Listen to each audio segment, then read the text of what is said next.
Good day, everybody. My name is Todd Standing. You're about to watch the Discovering Bigfoot podcast with cooperation, amazing young gentleman, Kyle. He is going to interview a person who has known me almost my whole life she became cognitively aware of me when I was approximately 10 years old. This is my little baby sister. She's exactly 5 years younger than me. She is very strong, always been extremely involved in my life. We are extremely close siblings, and she is about to tell all. Because I have such an amazing relationship with my sister, people have used that against us and came up with preposterous, ridiculous, stupid things to say, suggesting she's a special effects makeup artist, which is a lie, a blatant and utter lie, and other ridiculous, preposterous things my family members have been accused of in this rhetoric and all these morons trying to create controversy by lying and cheating. So today, Kyle is going to interview her. He's going to get to the bottom of it all. You're going to have the most candid conversation from one of the few people in the world that knows me so well for years and years. Here she is, my beautiful baby sister, Chantel Standing, interviewed on the Discovering Bigfoot podcast. Enjoy. How's it going, everybody? Welcome to the Discovering Bigfoot podcast. Today, I have a very, very special guest with us, and I'm the first person who's ever gotten to actually do an interview with her, and I don't know why, but this is Chantel Standing. This is Todd Standing's sister. So today we're going to be asking her some background questions that nobody knows about because you don't know unless, I guess, you're his sister. So, yeah. Super glad to have you on the show. Thanks. It's gonna be fun. I know that you're busy doing everything, so yeah, let's kick it off. So how far apart are you guys in age? Todd and I are exactly 5 years apart. Awesome. So you guys have been pretty close your whole life then? Yeah. Well, not really. So he was 5 when I was born. According to both our parents, when they were divorced, I got the story from each one. He begged for a little sister for his birthday. According to him, he wanted no part of a little sister for his birthday. So obviously everyone forgot about his birthday because my mom was having a baby. Mm-hmm. And so for many, many years on my birthday, I was reminded that worst day of his life was his 5th birthday because of me. And then later on, I find out should have been the best day of his life because he begged for me. So he got what he wanted. Sibling rivalries. So yeah, we got close around like 13, 14. It was kind of a weird moment we had with each other where we liked each other. It was weird.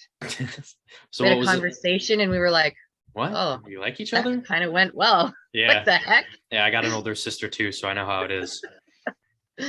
But so how was it like growing up with him? Was he a pain in the ass? Was he rebellious? How was he in school, Well, he was always a brainiac, loved school. He was really smart. He was cool. He was an athlete, all that jazz. And we weren't actually in the same school for very long because of our age gap. So elementary, we had a short time together, and I got in trouble a lot, and he was always embarrassed when I was in the hallway. And no one was allowed to pick on his little sister but him. So that was, kind of cool and crappy all at the same time. And so he was off to junior high in Alberta. Junior high is grade 7 to 9. So that's 3 years. So after that, we were never in the same school again. Awesome. He was in university when I was in high school. I'm sure that gave you a little bit of room to do what you needed to do. Yeah, a little bit. A little bit. So once you guys got out of school, what was did you guys just kind of go your separate ways or? Not really, because we had a really close childhood-ish. So he and I ended up living on our own. So he moved in with our dad when he was 14. And our dad was the kind of dad that sort of paid the rent and bought some groceries, and everything else was kind of on your plate. So he was there, but it's more like a roommate that paid the bills. And I visited them a lot, and he visited my mom a lot. And then same thing happened to me when I was 14. I moved away for a year to Ottawa, and we just had a lot of turmoil in our childhood, so it ended up where he actually raised me from about 15 until I moved out when I was 18 or 19. So he was kind of like big brother slash dad. And my friends that are still my friends today, they kind of had the same childhood or teenage life, whatever you want to call it. And so Todd was kind of our role model, which is weird to say. That's weird to Because say. he loved school. He was really smart and he was a jerk, and everybody loved the jerkiness about him. I'm sure people that watch him can see the jerk in him. Mm-hmm. And he's funny, and yeah, and he's got a way of making you feel protected. People don't want to mess with Todd's little sister, who's kind of the bane of my existence in my late teens, early 20s. And so yeah, so he was a role model for me for a long time, and we just got closer and closer as the years went on. And then I moved to Calgary, he stayed in Edmonton, and he's he loves being outside, so he was in Calgary all the time because it was so much closer to the mountains. And we ended up just hiking. We didn't do a lot of outdoorsy camping, hiking, stuff like that as kids, so we just sort of took it on tenfold when we were adults and could do that stuff on our own. And I think I know Todd had a weird encounter happen. So our dad lived in Fort McMurray, which is very foresty as well. So Todd had, I'm not sure at what point, I think he was in double digits, maybe 10 years old. And So this he is had this is way back for him then. yeah, so he had a crazy experience. And he's pretty sure it was Sasquatch, but he's also knows that he had that 10-year-old brain, however Mhm. old he was. So it just stuck with him forever.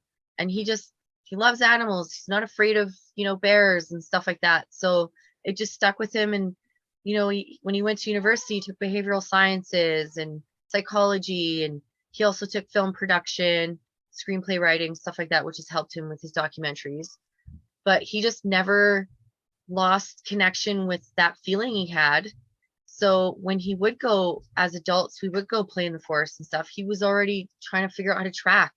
And that's where his love for natives came in, because Indigenous, because who does a better job at that than them? And they're still doing it. So, so anyways, yeah, so we were hiking all the time, and friends would come with us. No one consistent really. And then it just, yeah, we were camping in remote places and being crazy. And so we just never really got distant until, he got married and had kids, and I stayed single and crazy for a long time. And that was kind of our drift, but it was Gotcha. never like a major drift. It was just, we were always there. So camping in the woods, you guys never had any experiences together? We had like, yeah, we did. I mean, we had lots of experiences with lots of things. And then we started going off trail, and people were, wildlife officers and stuff you run into in the national parks would always, give us some grief for being off trail, but who listens to them anyways? So anyways, we did this hike. We were really excited about it. And it was an old path, but it was very dilapidated and it was really difficult. So probably when it was in good shape or first built, people didn't do it very much. So we did it all the way to the top. And we used to do this thing where we would pretend we were in like Lord of the Rings and we'd like run around, and we'd also do Sasquatch running. So if we were like on the top of a mountain or a big cliffy hill or something, we would run down it and get this crazy momentum. Couple good wipeouts from that and stopped doing it. But anyways, that was always me. Yeah, it hit me a few times too. I've been there. Yeah, the stop isn't great, but the momentum feels good when you're doing it. Trip over a root and hit about 6 more on the tumble down. Yes. A couple rounds of antibiotics and some doctor visits. Some good war wounds to show for later. Oh yeah. Yep. And they come back with vengeance. Oh yeah. Yeah. I'm hitting that time frame where that hurts. I'm like, oh, time. So yeah. So we always kind of played and had imagination and stuff, which is funny because we were adults at that point, but whatever. And so we did go up to this one spot, and it was so beautiful. It was a mountain basin. It was like a little lake, clear as glass. and it had a lot of runoff all around it because it's being fed by glaciers, and it's very slippery. We don't need to discuss about me and slippery. Todd ever talks to you about my wipeouts. I've heard So about a anyways, few of them. Yeah. yeah. So, anyways, yeah. So I think I just had a major wipeout, and I was doing my like wipeout walk back to him, and he's, "Are you okay?" And we heard this crash sound that I can't even describe. He describes it much better. It was like, it sounded like something the size of a truck got thrown into the lake, and I swear the ground moved, and it was like you could feel it in the air. It was terrifying. I remember grabbing him, and I was like, "I don't know what that is." I was like, "That's not a bear," because that's the biggest thing I could think of that we would encounter. We don't live where there's elephants. And he was like, "I'm gonna go look," and I was like, "No, I'd really like if you didn't," because Yeah. I wiped out, and this was one of my worst wipeouts. It was really bad. I was injured. So anyways, he wanted to go look, his usual self. "I'm gonna go look." Usual me, I want to run. Mhm. And anyways, I eventually went back to the spot where we're pretty sure the sound came from, and all we could see was a giant tree in the lake. And I was pretty sure it wasn't there before, and it was scary big. So this area had a forest fire in it, say 20, 30 years ago. So there was a lot of trees up, but there was still like bigger trees that were laying down and roots up, and you could see the soot on them and all that kind of stuff. So anyways, so that's probably what happened, was a tree that's like inhumanly large moved aggressively, scared the hell out of me. And yeah, there was, for me, there was some trauma involved in that, because I don't go out there to do this stuff. I go out there because I just want to have fun, right? Right. And so we ended up leaving, and it was getting dark and stuff, and I was injured. So you're limping back. I was doing kind of I had like a bleeding waist / hip area, bleeding knee. I was holding a fishing rod in one hand and a net in the other.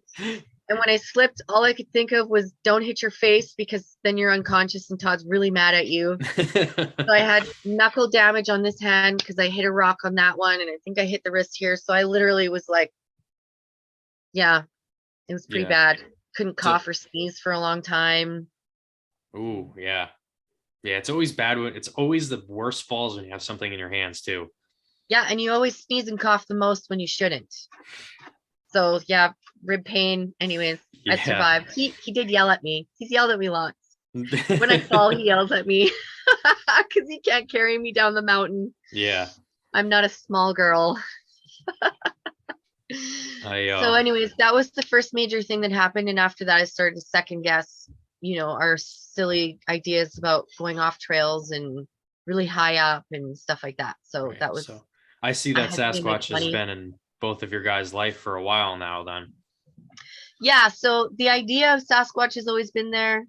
And when things started to happen where, couldn't possibly have been a bear, that's when for me I started, thinking it just wasn't fun anymore, and he started thinking it was more fun.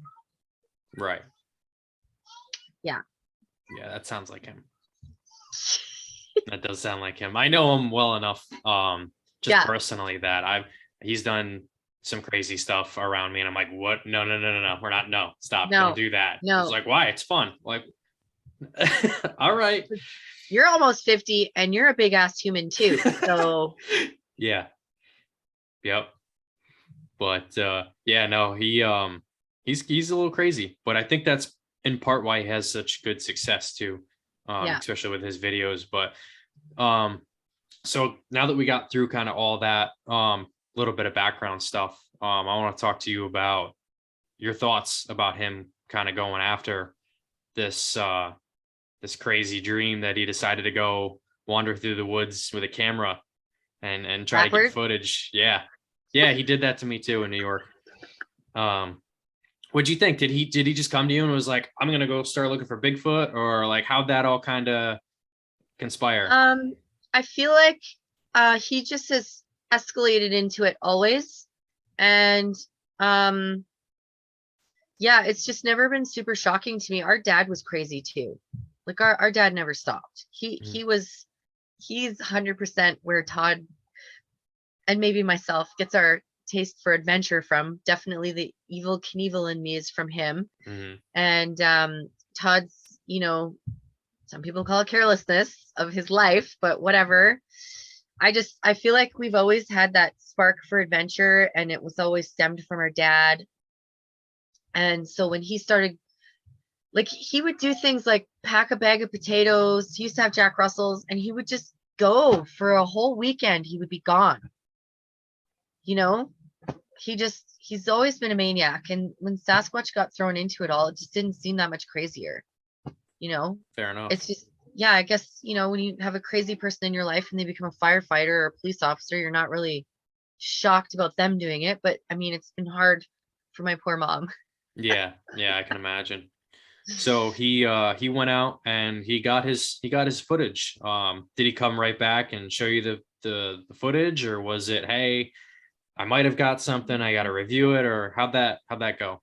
I can't say I actually remember the very first time. I feel like when he got it, I just was like, oh, good for you. You know what I mean? It didn't really seem like a big deal. It's just kind of like, you know, your big brother's Brad Pitt and he did another movie. You're like, oh, good for you. I don't know. I just, you know, it's the slow escalation in the career that's, you know, how it goes. So I know when I was seeing footage, it was pretty amazing. And I was shocked that he pulled it off. And I mean, he had done some stuff where search and rescue had to go save him, and just, so I don't know, when you're already put through those kinds of extremes in that category, it just doesn't feel like a big deal. Like, I know it is a big deal, but it's not like I'm running around screaming at the top of my lungs.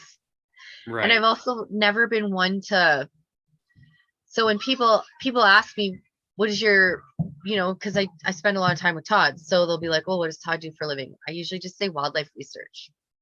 Which isn't I don't, a lie.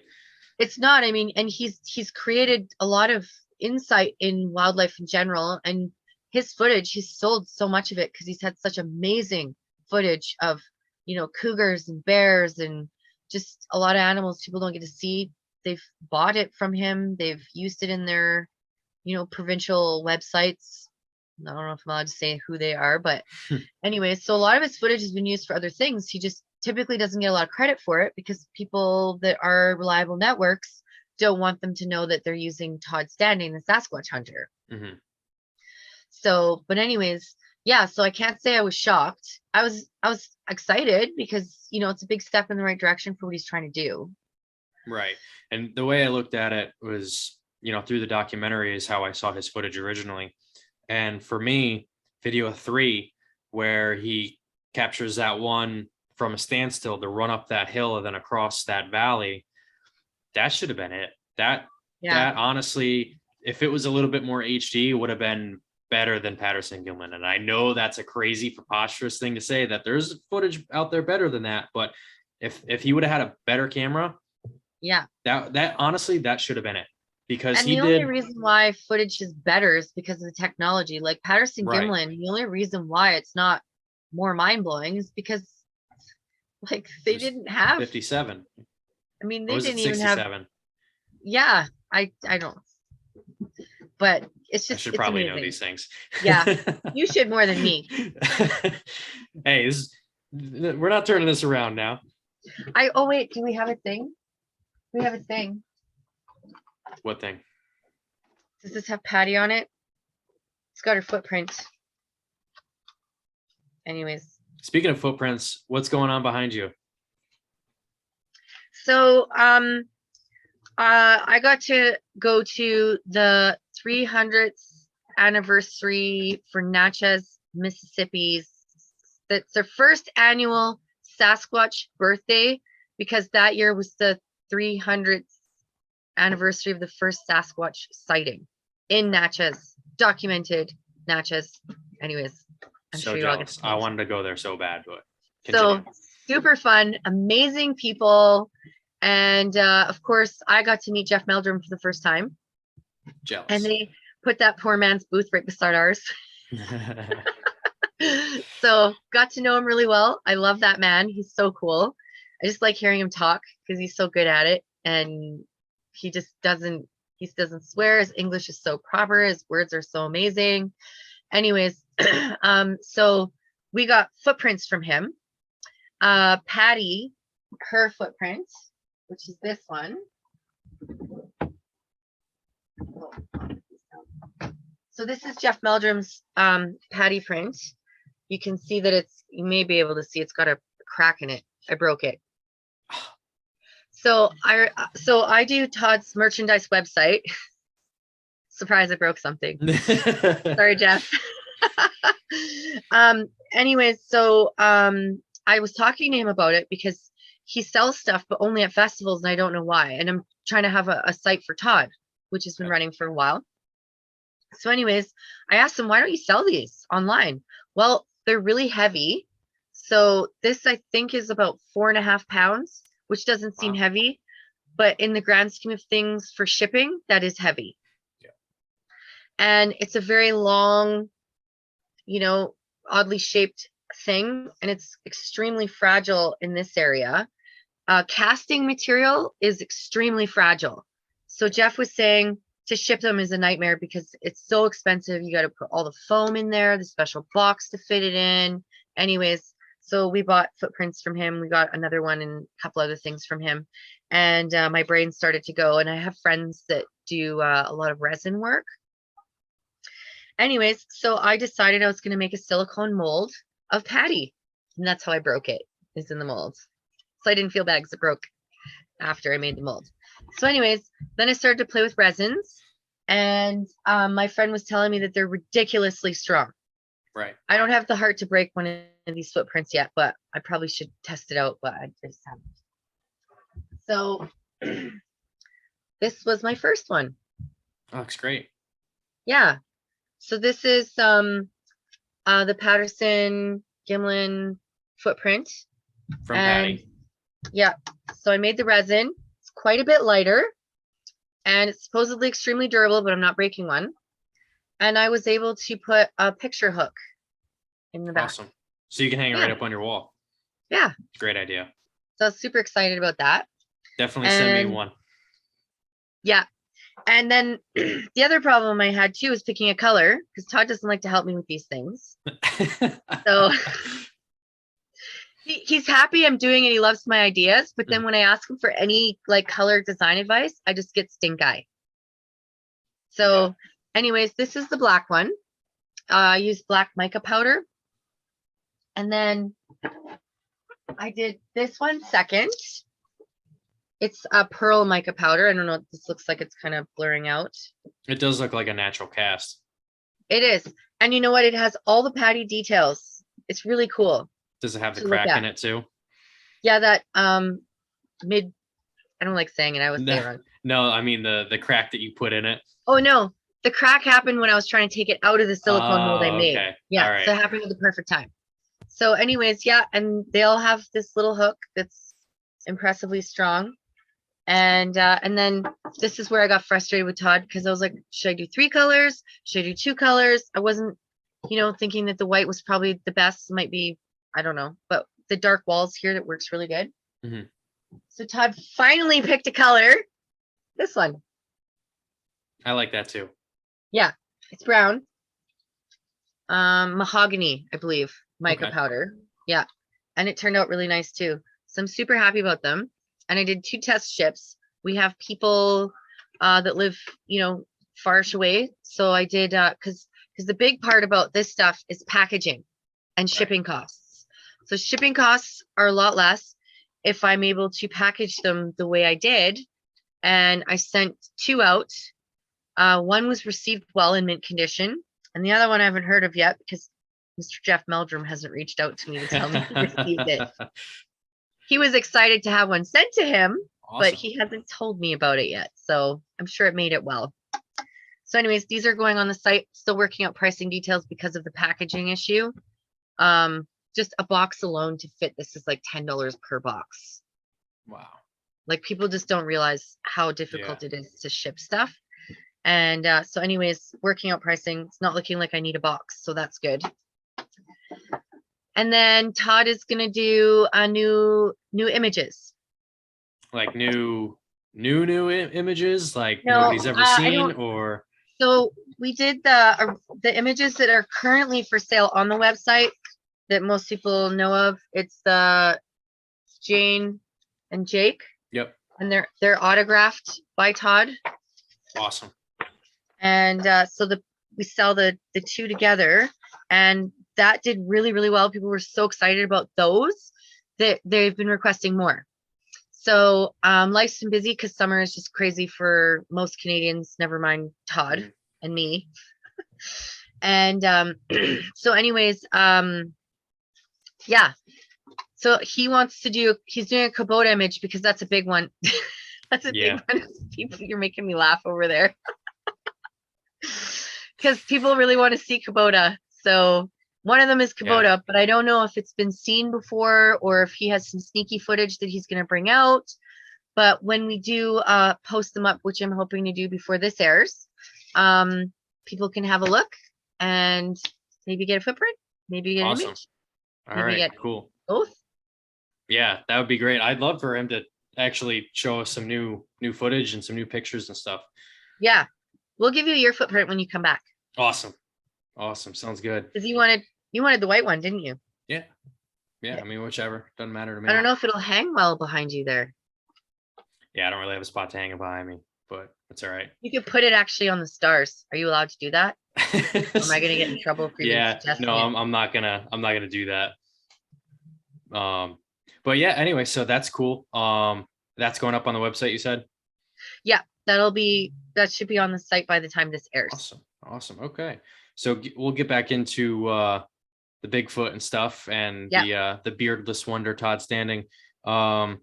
So he got the footage, the footage and everything like that. He's been out there for weeks. He's killing himself trying to get these, these awesome images of the Sasquatch. Did you see him when he came back from a few expeditions where he actually got footage? Yeah.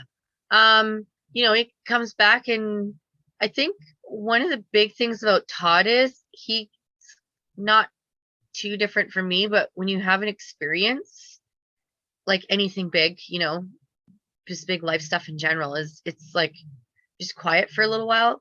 Mm-hmm. You don't really, you gotta process it. So I think that's what his thing is. And then sometimes he loses the footage for a little while. Which is not a good thing. Mostly a joke because he's a mess. But anyways, and then he'll like process the idea of it, and then he'll start showing it, and then with this day and age as well, it's kind of scary to air stuff. Right. So, but now I think he's kind of over that. Right. But I'm saying, like, physically wise, could you tell that he was like physically drained, lost weight, all that kinds of stuff? Well, if you could ever imagine Todd being more pale. No. He's a lot more pale. And when he was going on his own and in the beginning, he totally would lose tons of weight. He'd come back and he'd look exhausted. And even now he does expeditions with his expeditioners, and he's just so happy to be doing this stuff. He comes home and he sleeps for like 2 days. Right. Yeah, it takes a lot out on you.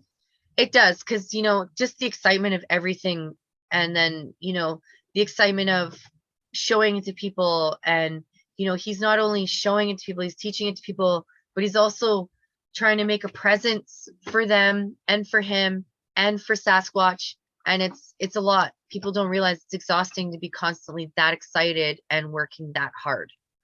So summer's a tough time of year for him. But like I said, he comes home and he always looks like he's been through the ringer. Yeah. Especially back in the day, when he was in a tent. I don't know. How do you sleep in a tent when Sasquatch is there?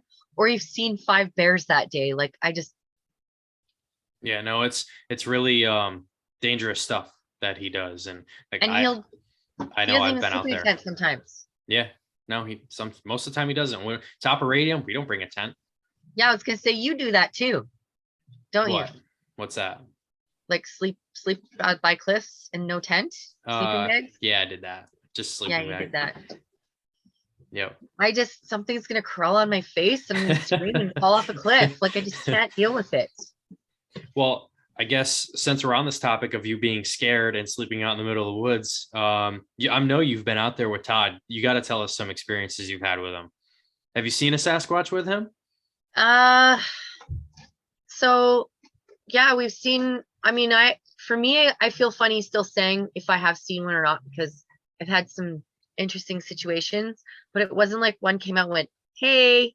So yeah, I don't think it's that's hard to really say. ever gonna happen, but Yeah. So when we were out a couple years ago, the year before you started coming into our lives, he and I were doing this hike, and it was a logged area. So it's sort of like a giant, like 5 or 6 football fields full of hurdles. And we were doing the hurdling. Can you wait one sec? I have to go stop something from happening. So yeah, tell me about your experiences. What's so you said that you might have had a sighting? Yeah, 2 recently. So we were walking through this logged field, and it's not walking, it's literally hurdles, and some of them you're just like climbing over these huge trees. Right. And we were over there was like a thick line of trees, and then so you can't see through them. And then there was a bit of a clearing and a huge cliff. And I get right vertigo. on the other side of the field that you guys are in. Yeah. Okay. So we're sitting there eating lunch, admiring the scene. I took some selfies of him and I having fun. Is that loud? Yep. Sorry.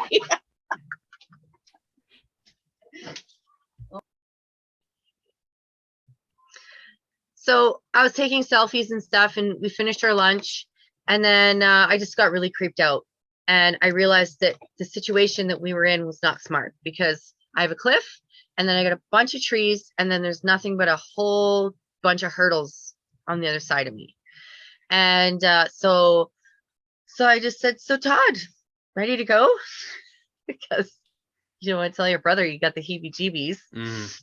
And yeah, he was like, yeah, I am. And he was already packing his bag up, and he didn't put his gun away, which I thought was kind of weird. And then I was like, oh, okay. So my brother and I have this thing we do. It's kind of like twinning, but we're not twins. We joke about how we were supposed to be twins. We were born on the same day. Right. So anyways, I started really feeling his energy, and I was like, okay, something's going on. So we started walking around, and then there's that line. So there's the line of trees that you can't see through, and then it's sort of encased by thick forest as well. So we started going back the way we came, and we're chatting a little bit, and then all of a sudden this incredibly loud, like almost playful sounding whoop, and it echoed like past us, and we both were like, and we looked at each other, and we just started smiling. It was such a cool thing. He even pulled out his camera and started talking, but it was kind of late. But I just like, part of me wanted to run over there, because it's like, you know, when you have a dog and you're playing with your dog and your dog makes like a cute like woo noise. It was legit like a playful, and it was so loud because the forest line at that point was really far away, and we were kind of in the middle of the logged area. And yeah, it was just, I don't know, I got this really cool energy where I wasn't worried anymore. And anyways, it was super cool because we both looked at each other, and I was like, and he's like, that is super cool. I've had I've heard the whoops. I was actually on my way up to Radium, and when I heard those whoops in it, I did the same thing. I just looked over in that area and I just smiled. I was like, this is awesome. You can't run after it too far, and you know you're not gonna win. You're not gonna catch that thing, but you know that you were supposed to hear it. So it's like, awesome. Thank you. You know, it was so playful. And we really stood there. We probably stood there for 15 minutes. I think we even sat down for a little bit. So we were like, well, we're already sitting ducks, so let's just get checked out. You know what I mean? And I couldn't stop staring at the tree line. And then you just kind of start seeing shadows, and you're like, oh, nope, that's not moving. Stare. Nope, that's not moving. Even if it was, wouldn't move anyways. You're not going to win that game either. So it was super cool. It kind of like changed my, I don't know. Usually when I go out that far with Todd, I have a day where I feel a little bit like on edge. And but I feel very safe with my brother regardless. So I just stay close to him. And yeah, anyways, that was one of my favorites because I'd never heard a whoop before. Yeah, they're incredible, especially Yeah. when they're that loud. They like you feel it. And it just like it's just yeah, it's such a cool feeling because it's so playful, you know. Hmm. I don't think you have to have a dog to know what that sound is. That's awesome that happened to you. I'm glad you had an experience like that. Yeah. And then it snowed, which kind of ruined it because Mhm. when it snows, they don't come out. And and then the last time I went out with him, I was in the woods doing going to the bathroom in the Gotcha. woods. And I was kind of like I was tired, and anyways, I looked up and it was like morning sun in the trees. Hmm. And it was that tree liney kind of area around the camper, and they already had a footprint there from a while ago. I think I And know exactly where you're talking about. yeah, it's kind of like off the fire pit. I think Right. Ashley had rocks thrown through there towards her. Yeah, So I if we were was. going to sneak up on you guys, it's a great place to do it because those little patches of trees are on the other side of the fire pit too. So if you're scared of the forest, sitting by a fire and you can't see anything around you, it's kind of a terrifying spot. But it's Todd. That's what he does. So Thrives on anyway, that. so I was kind of down there, and I don't like to go too far away to go to the bathroom because I don't want to. Yeah. Anyways, and so yeah, I was doing my thing, looked over, and then I kind of looked away, and then I was like, "What was that?" And then turned my head again, and it's that starey thing. I always do that when I'm with him. I stare at things, see if it'll move, and then I realized, oh, that's just a log or shadow, or it's like seeing ghosts in the dark, kind of playing games with yourself. Mhm. Anyways, I looked back and I stared, and it was like for a while because I was like staring more out of like, should I run? Mhm. Should I pull my pants up first? Step one. Because who would be more funny for, me or whatever the hell that was? Probably for So Todd anyways, and for that. yeah. So I left, and one of the girls we were with, she's like, "Are you okay?" And I said, "Yeah, I think I'm okay." And then she was like, "Are you okay?" And I was like, "I don't know." Just Mhm. walked away. And then she was like, "Todd, you should go talk to your sister." And Todd's like, "My sister." She's fine. Yeah, whatever. Just leave her be. I think he was annoyed with me at that moment, anyways.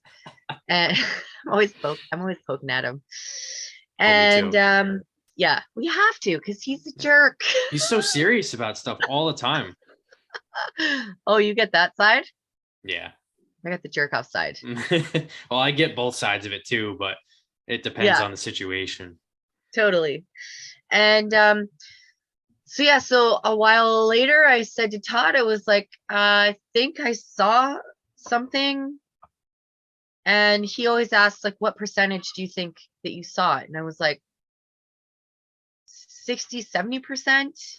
Because you kind of roll around in your head and then it becomes less real. Yeah.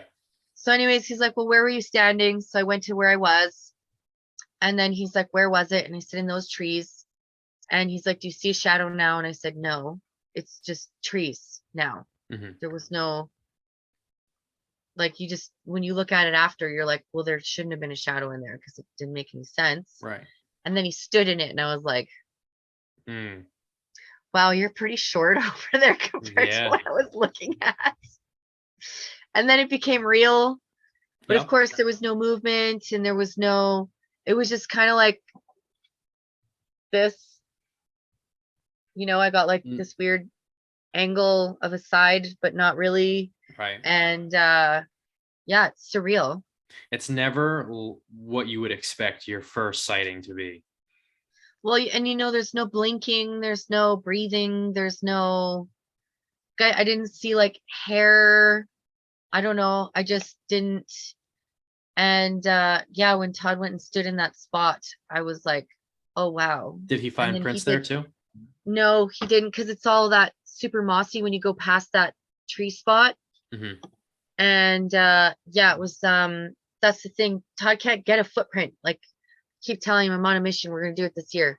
But then you look at the spots where there's footprints and you can't pour casting Yeah. anything to that. Yeah, the So sphagnum doesn't allow for any prints to be it would just, cast. it's like pouring water through a sieve. It just Yeah. goes right through. Like there's nothing. You Yeah. can't, unless you, I've had ideas. I'm like, well, what if we put cheesecloth in there? And then I pour, and he's like, then you got cheesecloth. And I'm like, okay, Hmm. fine. Yeah, you're better off just with photographic evidence, honestly. And taking Jeff Meldrum's Patty footprint. Yeah. Yeah, for sure. So that was last year. And yeah. So That was anything it. else other than that, or was that it? Not for me. I don't know. I feel like for so long, it's not like I've been in denial of it. I don't know. I don't know. I was with him when the apples were taken. Hmm. I think most people know that because there's that photo where I was standing on his shoulders. Yep. We've done that a lot. Scary. Because I don't know. Because I'm 5'10". He's 6'3", but I'm on his shoulders. So it's probably, I mean, almost 6 feet high on his shoulders with boots on. Right. And then when I fully stretch my arm out all the way, so, that's pretty high. So you're like 6'5" on top of his 6 foot. So you're a good 12 and a half feet at least. Yeah. And they took those apples. Yeah. I put a lot of apples up there. I don't remember how many exactly, but I put a lot up there. And other tricky places. And those ones were all taken. And there was no like crumbs of apples, no, like a bird peck. I have an apple tree in my backyard. Birds peck at them. They don't like fly away with them. So that's the kind of stuff I've seen. The little nook shook that we were left. I've seen that. Yeah, that So was I've been on my around expedition. So I've been around for a lot of signs of Sasquatch, but not, that whoop and that sighting was pretty amazing. Gotcha. So in your mind, what's the percentage likeliness that Sasquatch is real to you? And I'm not talking because, Todd's your brother, but with your experiences, with what you've heard in the woods, with the apples that got taken, with the thing that you saw, the shadow in the woods, what do you think? Well, for me, it's like, I feel like it's real. I feel like it is real. Because, it doesn't help that Todd's my brother. Mm-hmm. And I help him run his business from the back end. So I see all the footage and, so for me, I just feel like it's real. But for me personally, I have like my reservations just because I haven't seen it. Right. And you want that one to walk across scares the the road in hell the out of me. daylight. Yeah, I that was going to be my next question was, are you think you're just scared of the truth? Well, it's not the truth that scares me. It's just the idea of it all. I don't know, like the idea It's of seeing overwhelming. Sasquatch. Like sometimes when I'm out there, I'm like, I'm so stupid. What am I doing here? This is retarded. So, the idea of seeing one walk by, I don't know. I think I would run screaming. I don't run screaming when I see a bear, but I feel like a Sasquatch, I might run away screaming, but I might not. I might just stand there and. Depends on which one you run into. If it's Kubota, I'd run away screaming. Yeah, I don't know. At least I know for the most part, Todd will be there. Maybe I'll just stand behind him. Yeah, there you go. Todd is not much of a stopper for one of them. No, but in my mind, I like to think that he's got a way. Yeah. Yeah, that's for sure. He definitely does.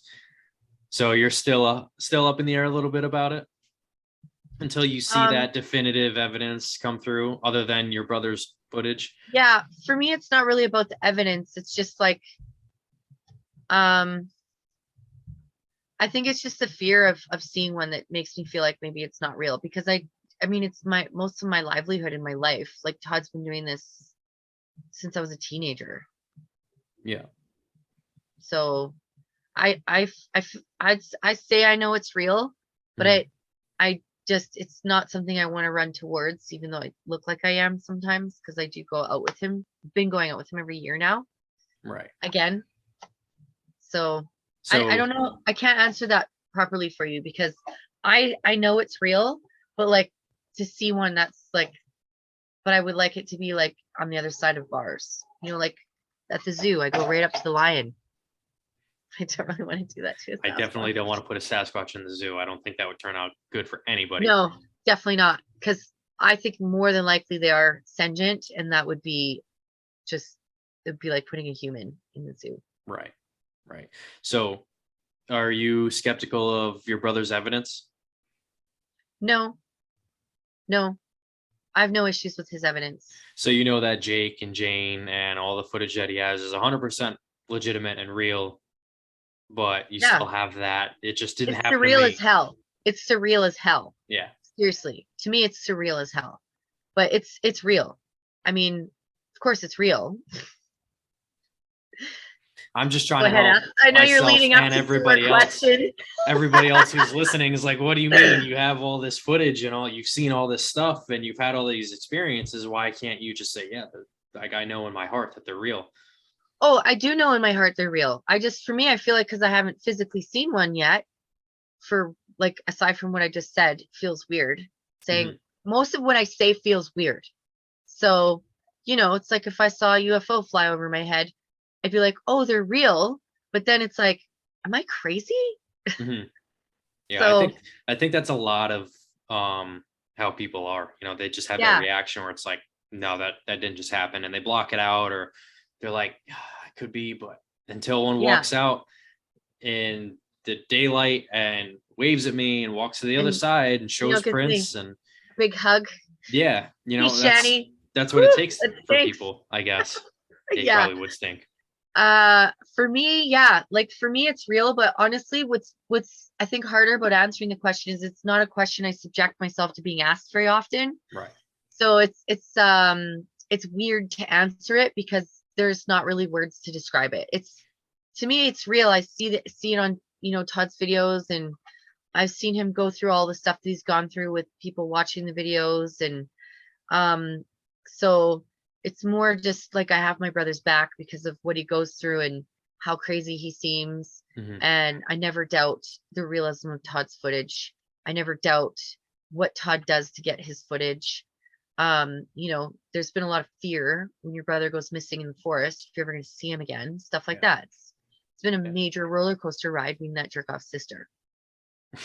Well, and not just you, your mother too, like yeah, everybody. I feel worse for her, actually. Yeah, I can imagine. This is just so not up my mom's alley at all, like at all. Yeah. And then her son's a famous, Bigfoot researcher that has all these crazy videos that everyone thinks it's fake. Well, she called me one night at 3 a.m. So I used to work nights, and she was like, I think I just saw my son on CNN. And I was like, I'm willing to bet you did.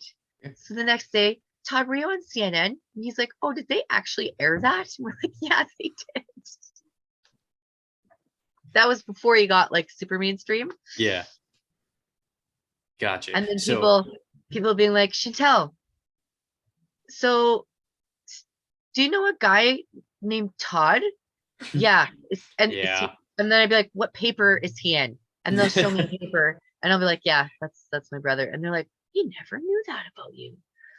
I don't ask you what your siblings do for a living, so sorry I missed out on the detail. How'd that court case affect you? You know what? At that stage of everything with Todd, it didn't really affect me at all. Gotcha. I mean, I had a lot of people realize I was his sister at that point because he really did get a lot of media for it. But honestly, when your brother has footage of Sasquatch and he's hunting Sasquatch and he's a science nerd and he's doing all the stuff he's doing, something like that is just not shocking at all. It's not really, nothing he does affects me anymore, to be honest with you. It just feels like another day at the office. I guess that's a good way to put it. Yeah, like he likes to run things past me, and it's funny because he does it with like, he has this thing he does. He touches his jaw, and then he gives me a look, and then he'll pass something by me, and I give him the answer, and he'll be like, "That's why I was coming to talk to you." Yeah, I've had I'm that. the least most shocked person he knows.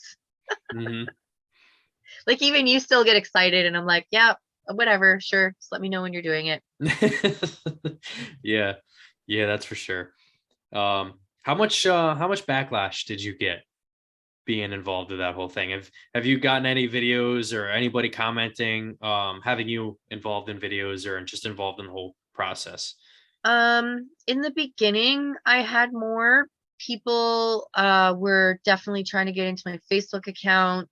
Really, they were trying to hack you and stuff, huh? Messaging me, not so much hacking, but I don't know how they do it, but I would look and be like, who's this person? Like, I'd have friends I didn't accept because I did always keep my Facebook account closed to like you could find my name and see my profile picture. I think I'm still that way. I don't remember. But you couldn't like you could send me a friend request. I think still too, if you try and send me a messenger, it goes to private requests and I get like I can see that I have private requests that I can click on the column and see if I feel like looking. So I've had a lot of reporters, mostly people asking me if I'm his wife. We don't look anything alike. I'm totally aware of that. Anytime we're in a room, first thing he does is goes, "That's my sister." So lots of that, but I don't, some people have asked me if I'm a makeup artist. Yeah. I'm not, trust me. I can hardly put on my own makeup. That was going to be one of the questions for tonight for you too, is Yeah. I've seen makeup artists, I've seen Hollywood artists, I've seen down to a fabric store that I don't know if I don't recall if it was you or your mom or if it was Todd's ex fiance or whoever, ex-wife's parents. Let's get that aired out because that is just the craziest stuff. Well, it makes me laugh because I just don't feel like we would own like I don't even sew. So what would we be doing? Ordering black market faux fur on the dark web and shipping it to my fabric store? I just don't understand that. No, I trust me, I don't either. I That's feel why like I'm it would asking. be so much extra work to own a fabric store. Personally, for me, I absolutely love Halloween. So I think it came out because people probably saw some photos. I like lots and lots of blood on Halloween. And I'm really good at making silicone. Whoa. What'd you do? What did Tilly do? Oh, the dog knocked it over? Yeah. All right, sorry about the dog. So back on topic, the fabric store and all that stuff. What's that all about? So I can understand the makeup artist thing because I do love Halloween. Todd loves Halloween. And I love making silicone injuries and lots of blood. So this is all just self-taught stuff. This wasn't like Hollywood. Nothing you can't find on YouTube. Okay. And there's like this stuff that people are saying I've done. Like, so again, I've watched a lot of YouTube videos. Creating something like that, I mean, I think, it would be actually interesting to have a real makeup special effects, because that's not just makeup, that's full-blown special effects. Right, and animatronics. Have someone like that show you the amount of work that's involved in creating something like that. It's out of control. Like, you have to go to school for that. You can't just YouTube your way out of that. And you have to be a true artist. Right. And I people don't realize too. That's about it. That for Jake's footage of the close-up picture and footage that he has of Jake, it's 14 inches from one side to the other of his face. Our humans are only like 6 or 7. I think Todd's is like 6, and he's a big dude. So probably bigger than that. In order to have something that size made and somewhat anatomically correct with mechanisms underneath to like make the eyes blink and whatever, you know how much money you're spending in order to hire people to make that whole system. And not to, if he did this all by himself, it would have taken him months and tens of thousands of dollars and utmost amount of trying to get it right and trying to get the right shots and all of this stuff. And then now you're going to carry it in the woods where you have moisture you got to worry about. You have small moving parts you got to worry about. If you do anything wrong or you trip and fall, there's months of work it's just not feasible. He's not going to do that. And I know from the background that financially it wouldn't have been possible. No. You guys aren't Especially- millionaires. You have no connections in Hollywood. And even if you did, there's so much stigma out there that you guys, or, you know, that Todd faked it. They would have came out. They would have showed it on national TV and said, this is what he used. Here you go. Here's it blinking. End of story. That's it. Because a big part of it is money. You're right. We're not rich. We're not rolling in the dough. The expenses that Todd has far outweigh what he makes from doing this. Right. Yeah. You know, and it's just, yeah, like, and then confidentiality agreements. I'm sure that if somebody came out of the woodwork and said, I made that, they would make way more money than we could sue them for. Because we'd have to get lawyers. Like, yes, everybody signs confidentiality agreements, and that's wonderful. But most things don't hold up in court. They're just for good faith, right? Right. And there's usually a time limit on it, like 5 or 10 years or whatever. And that was 2017 when he released the documentary. So we're already, I didn't even know that. Already past that. Yeah. So anybody that would have been involved in that would have given that up already. Yeah, and you would think too, because somebody would want recognition for that kind of work. Exactly. And there's people out there who have analyzed his footage and all that stuff, and they're like, I don't know anybody who can do this, and this is all raw footage. There's absolutely no CGI in any of this footage. Well, and that's the tricky thing too with all of this is you're always going to have somebody that knows better, and always one of those people is going to be against you. One of those people is going to be on your side, and it doesn't matter what you do. It's just you're never gonna have the right amount of answers, because there's always a hater, there's always a lover. And that's the tricky thing about all of this is, you know, Todd's working so hard to have like a positive outcome with this situation for the better good of our ecosystem and forestry, just like everything. And most people, all they care about is finding out if he's a liar or not. You know? Yeah, and I can say from firsthand experience, I've been in your guys' house. There's no Sasquatch head sitting on a shelf. We don't have that many shelves. But yeah, I gotta ask, you've never seen anything like that? You've never seen him in a Bigfoot costume? Nothing like that? No, but I mean, yeah, no. I mean, like realistically, what kind of Bigfoot costume would he be in? He'd be on stilts and stuff. So how do you have a knee joint in stilts? Do you know what I mean? You don't, yeah. Like you're saying, animatronics and stuff. I don't know. Yeah. We're not that talented over here. And he never went to makeup school or anything like that either? No. Like I said, mascara is my best. Okay. Anything beyond that. And I just am like, I don't know how to do that. So was there actually anybody in the family who owned a fabric store? Where's this coming from? Do you have any idea? I don't actually, because I can't think of anybody that we know for sure. Do you know what I mean? I don't know anybody. My mom used to sew when we were kids. We didn't have a lot of money. Right. I have a sewing machine. Pretty sure I messed up the first time I tried using it. I don't think you can stitch hair in a fake Sasquatch face with a sewing machine. Like, I mean, that's just stuff that's next level stuff. Yeah. You know what I mean? Yeah. It's crazy. All right. Well, hey. But I mean, so is what Todd does. So I guess that's what makes it a little bit believable, right? I guess so. I think a lot of the problem too is they look so realistic that obviously they're not CGI, and but they're so realistic that it's like, how is this possible? You know? So well, it's interesting because people really do freak out more over the blurrier footage than the clearer footage, because clearer footage just really gets more skepticism. Right. And Todd probably has the most skepticism. Yeah, I think it's a widespread thing now that the Patterson-Gimlin footage is 100% real, and I believe it's real too.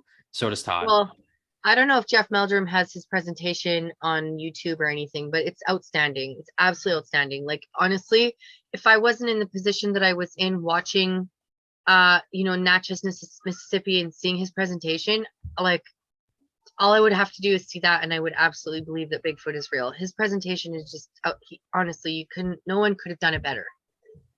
Right. And he shows the original Patterson footage because he's the only human that's not a relative to that family that has legal access to that footage. Wow, that's so cool. so cool. That is super cool. And also It was another thing super too, cool. for any new listeners or anything like that, Todd had Les Stroud out there with him. He had Jeff Meldrum out there. Jeff Meldrum's a PhD and a wildlife biologist. Like, this man He's amazing. has more knowledge in his finger than I have in 3 of me. Like, I'd he's say like an a hair incredible, follicle for me. yeah, he's an incredible smart man, and Yeah. super intelligent. And he was having a lot of trouble trying to find explanations for what Todd was showing him. And even at the end of the documentary, he saw a Sasquatch.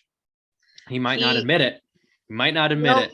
He admits it. He admitted it in Natchez. Okay, well, great. That's Todd Standing did that. He's like me, where he's like, I can't remember if he's 70 or 80% sure. Because it's his was more profound than mine. Gotcha. And then in the morning, when he took his sciencey brain out and analyzed the situation, it got more real for him. Right. So he's pretty sure he did, but because it didn't jump out and like give him a big hug. Yeah. He didn't get a big stinky hug. Right. So he can't say it's 100%. Just to further our proof that Todd isn't faking this, he brought out a PhD wildlife biologist who's one of the most known for Sasquatch research, and somehow duped him and showed him a Sasquatch. No. Todd, unfortunately for all the haters, Todd is 100% legitimate. And I'm happy that you could kind of help me clear that up with whatever crazy rumors with the fabric store and stuff. And even Les Stroud, when we met him, he even said like he's just had craziness happening around him all the time. Mm-hmm. And that's why he linked up with Todd, because he just needed to solidify his own experiences that he's had all the time. Yeah, he definitely wanted some answers too. Yeah, no one's gotten any crazier in the forest than Todd has. Les Stroud's right up there with him. So and Todd just has that brain where he just went for Sasquatch, and not everybody does. Right. So Todd's out on an expedition right now, isn't he? No, he leaves today's Monday. So he leaves on Wednesday, I think. Okay, cool. Yeah. Gotcha. So the next few days will be busy. Does he plan on going to Radium, or do you know any more about that? Or I believe he's going to Radium. Yeah. Awesome.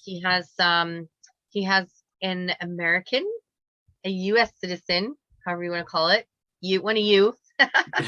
Thanks. And somebody that comes from a much warmer climate than me, and an Australian. Awesome. Yep. So the Aussies leaving winter to come to summer. All right. Yeah. I guess this guy lives where it's winter right now. Oh. Yeah. All right. Well, I think that's going to do it for tonight. Thank you for coming on the show. I really appreciate you helping me kind of clear some of those stigmas up, and happy to be the first one to interview you. That was a real awesome. Interview anyways. Yeah, a real one. Thank you again. And if you have any crazy experiences out there and you get a legitimate sighting and you get a hug from a Sasquatch, let me know and we'll get you back on the show and you can talk about it. Sounds good. All right. Thanks, everybody. Thank you.